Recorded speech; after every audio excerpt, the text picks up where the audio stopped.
싸움 준비가 애국이다. 김정은 국무위원장은 특수부대 훈련을 시찰했는데 트럼프 대통령이 앞서 말씀드린 것처럼 김정은 위원장과 소통이 있었고 언젠가 뭔가를 할 거다 이런 이야기를 했습니다. 그 목소리 듣고 이야기 이어나가겠습니다.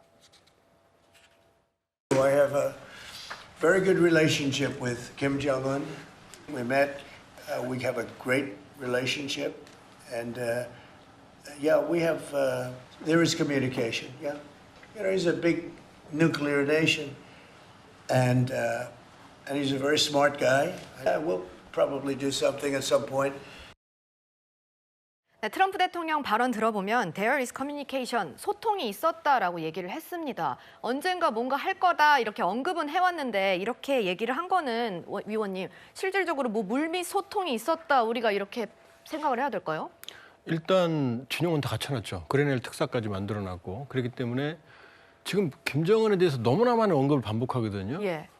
그러니까 제가 보기에 트럼프의 경제 정책은 상당한 후유증 내지는 대실패가 될 가능성이 더 커 보이거든요. 예. 좀 두고 봐야 되겠지만 그럼 트럼프의 강점인 경제 전문가로서 위상이 흔들릴 거예요.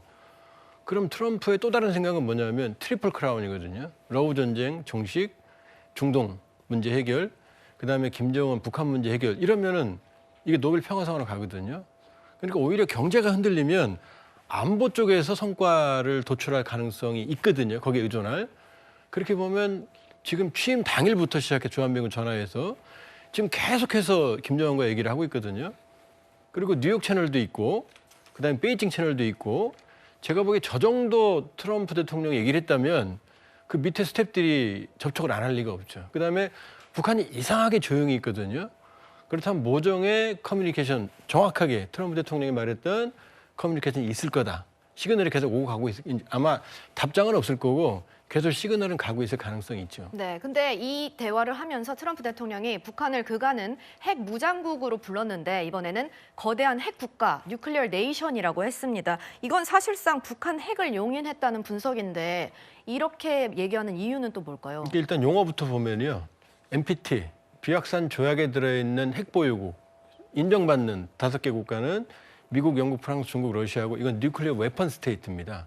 그러니까 뉴클리어 파워나 뉴클리어 네이션이라는 국제법적으로 용인되는 용어는 아닙니다. 그러나 말씀하신 것처럼 사실상 핵을 가진 걸 인정하는 정치적 용어라고 볼 수 있죠. 공식 용어는 아니에요.